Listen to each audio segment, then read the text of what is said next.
Hello दोस्तों, मैं राज और राज इंडक्शन में आपका स्वागत करता हूं। दोस्तों आज का जो वीडियो का टॉपिक रहेगा वो रहेगा आपका फिलिप्स कंपनी के इंडक्शन कुकटॉप के ऊपर में। दोस्तों यहां पे बताने वाला हूं सबसे पहले कि यहां पे मेरे पास फिलिप्स कंपनी का इंडक्शन रिपेयर होने के लिए आया था।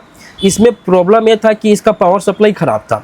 पावर सप्लाई में दोस्तों यहाँ पर जो वाइपर बार आईसी है, ऑलरेडी पहले से वाइपर बारह ही लगी थी, वो वाइपर वाला आईसी क्या होगा तो दोस्तों ख़राब हो गया था। अब दोस्तों आईसी को यहाँ पे हम क्या किए, रिप्लेसमेंट कर दिए। आईसी नया लगाने के बाद भी आपका जो वोल्टेज होता है, दो आउटपुट वोल्टेज, ओके, एक आपका यहाँ पे 9 वोल्ट बनता है, 9 से 5 बनेगा, एक आपका दोस्तों 18 वोल्ट बनेगा जो फैन के जैक पे आएगा, और यहाँ पे दोस्तों सेंसर पे, यहाँ पे दोस्तों थर्मल फ्यूज पे आएगा। ठीक है जी, यहाँ पे थर्मल फ्यूज लगता है ओके कॉइल में। अब फिलहाल हम सबसे पहले जब हमारा आईसी नया लगा दिए, आईसी नया लगाने के बाद अगर मान लो आपका सप्लाई आउटपुट नहीं करता है तो हम यहाँ पे आईसी के 3 और 4 के बीच में एक जीनर लगता है फीडबैक के लिए 18 वोल्ट का।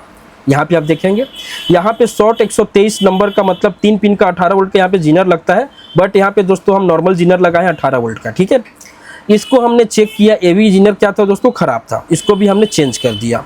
दूसरा चीज़, यहाँ पे आईसी का 4 नंबर पिन क्या होता है, वीसीसी होता है। मतलब क्या होता है कि इसको हम 12 से 36 वोल्ट देंगे तब जाके आईसी आपका क्या होगा, स्टैंड बाई में आएगा। बट यहाँ पे दोस्तों उसके लिए यहाँ पे डायोड लगता है अल्ट्रा फास्ट, ये डायोड भी ओके है।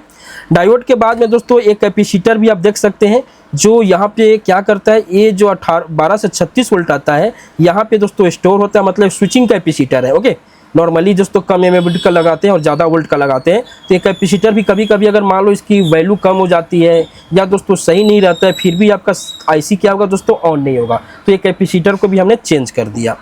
अब दोस्तों हम सबसे पहले आपको वोल्टेज को यहाँ पे चेक करके दिखाते हैं। सबसे पहले तो आप यहाँ पे ध्यान देंगे तो यहाँ पे डिस्प्ले में ब्लिंकिंग कर रहा है। ठीक है जी, हम यहाँ पे वोल्टेज चेक करते हैं, यहाँ से ग्राउंड ले लिए और हम यहाँ पे 9 वोल्ट चेक करेंगे, 9 से 10 वोल्ट इनपुट में, तो यहाँ पे 4 वोल्ट बन रहा है। जब इसके इनपुट में ही 4 बनेगा तो आउटपुट में आपको 5 कहाँ से मिलेगा ओके। तो अब हम एक चेक कर लिए, तो यहाँ पे हम चेक करेंगे तो आपका यहाँ पे सबसे पहले 18 वोल्ट अब चेक करते हैं। ठीक है, जब हमारे यहाँ पे 9 वोल्ट नहीं बना, तो कभी कभी हो सकता है 18 वोल्ट बन जाएगा, ऐसा नहीं है, इसका भी कारण होता है। तो हमारे यहाँ पे 18 वोल्ट भी प्रॉपर नहीं बन रहा है। ठीक है जी, तो मतलब कुल मिला के आपका जो यहाँ पे एसएम ट्रांसफार्मर है ओके, इसको एसएम ट्रांसफार्मर नहीं बोलेंगे, ये दोस्तों यहाँ से लेके यहाँ इंडक्टर कॉइल होता है, और इंडक्टर कॉइल जब स्विचिंग होती है तो उसके समझ लो उसी के अंदर में एक कॉइल लपेट देते हैं, वो कॉइल के माध्यम से हमारा 9 से 10 वोल्ट आउट करता है ओके। तो हम कहने का मतलब क्या है कि हम सबसे पहले हम इसको चेक करेंगे। कैसे चेक करेंगे आपको पता होगा, नॉर्मली आप देखेंगे यहाँ पे तो टोटली 4 पिन होता है। ये वाला आपका इंडक्टर कॉइल हो गया, ये देखो ये इंडक्टर कॉइल हो गया, यहाँ से वोल्टेज स्विचिंग होता है तो यहाँ से आपका आउट हो जाता है। ठीक है, और जब इंडक्टर कॉइल में मैग्नेट बनता है तो इसमें दोस्तों एक कॉइल लपेटी जाती है, मतलब कॉइल की संख्या और उसकी मोटाई उतना ही लपेटेंगे जो 10 से 12 वोल्ट हमारा आउट कर सके। ठीक है जी, अब हम फिलहाल क्या चेक करेंगे, इसको चेक करेंगे। अभी मैं यहाँ का जो इंडक्टर कॉइल और इंडक्टर कॉइल है, मतलब ट्रांसफार्मर समझ लो, तो हम इसको क्या करते हैं, बाहर निकाल देते हैं। बाहर निकाल के आपको चेक कर रहा हूँ। कभी कभी दोस्तों क्या होता है कि देखो ये सब चेक करने के लिए इसका अलग मीटर आता है, हम क्या चेक कर सकते हैं, उसकी तार की कंटिन्यूटी चेक कर सकते हैं। ठीक है, तो हम उसको क्या करते हैं, चेक करते हैं, बाहर निकाल के आपको चेक करके दिखा रहा हूँ। तो हम सबसे पहले इसको बाहर निकाल लिया। बाहर निकालने के बाद मल्टीमीटर को आपको कंटिन्यूटी में रखो, रेजिस्टेंस में रखो, तो यहाँ पे मैं कंटिन्यूटी में रखूँगा कि आपको आवाज़ आएगा तो पता चल जाएगा। ठीक है, तो अब यहाँ पे ध्यान देना हम चेक कैसे करते हैं। तो नॉर्मली हमारा यहाँ से यहाँ कॉइल हो गया, एक इंडक्टर कॉइल हो गया, मतलब एक कंटिन्यूटी आएगा, तो यहाँ कंटिन्यूटी आ रहा है। इसके यहाँ पे हम चेक करेंगे तो यहाँ भी आ रहा है, मतलब ये हमारा अलग सिरा हो गया, ये अब आपका अलग सिरा हो गया। इसको हम प्राइमरी या सेकेंडरी नहीं बोल सकते क्योंकि ये ट्रांसफार्मर नहीं है। हम यहाँ पे आपस में चेक करेंगे, शॉर्टिंग तो नहीं है, तो यहाँ पे शॉर्टिंग नहीं है। इसकी आपस में चेक करेंगे तो शॉर्टिंग तो नहीं है, शॉर्टिंग नहीं है। शॉर्टिंग रहता तो आपका वाइपर बार आईसी बार बार शॉर्ट हो जाता। ठीक है, मतलब अगर हम इसको मीटर से चेक कर रहे हैं तो सही दिखा रहे हैं।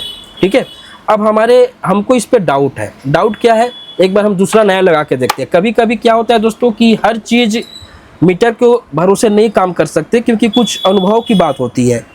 ये हमको समझ लो पहली दूसरी बार ऐसा प्रॉब्लम मिला है, इसके नाम से आपको वीडियो बना के बता रहा हूँ कि हम सभी चीज़ को चेक कर लेते हैं, सभी चीज़ को कर लेते हैं, नहीं बनता तो हम इंडक्शन का मॉड्यूल लगाते हैं, लेकिन हम प्रॉब्लम तक नहीं पहुँच पाते। ठीक है, यहाँ पे हम चल जाएंगे और हम इसको चेक करेंगे। अब दोस्तों मैं इसको सप्लाई देता हूँ, ठीक है। अब देखिए, अब सप्लाई देने से एक बार में हमारा यहाँ पे काम करना शुरू कर दिया। वोल्टेज भी चेक करने की कोई दिक्कत नहीं, लेकिन बट आपको दिखा देता हूँ मैं। यहाँ पे मेरा 5 वोल्ट आ गया, ठीक है, परफेक्ट। और हमारा यहाँ पे 18 वोल्ट आ गया, ये देख सकते हैं। अब आप समझ गए होंगे कि मल्टीमीटर से दोस्तों कुछ कंपोनेंट ऐसा होता है कि आप अगर चेक करोगे तो सही बताएगा बट काम नहीं करेगा। अधिकतम दोस्तों आपका जीनर भी डायोड भी होता है, रेजिस्टेंस ज़्यादा ऐसे होता है, रेजिस्टेंस पे कभी कभी लोड पड़ने से होता है। बट दोस्तों इसको आप देख चुके कि ये सही बता रहा है बट काम नहीं कर रहा है। इसको चेक करने के लिए मल्टीमीटर से हम कंटिन्यूटी चेक कर सकते हैं, बट इसकी अंदर की कॉइल को हम चेक नहीं कर पाएंगे कि इसकी कॉइल में क्या है क्या नहीं है। तो ये वीडियो आपको अच्छा लगा होगा तो वीडियो को लाइक करें और चैनल को सब्सक्राइब करें। थैंक्स फॉर दोस्तों वीडियो देखने के लिए।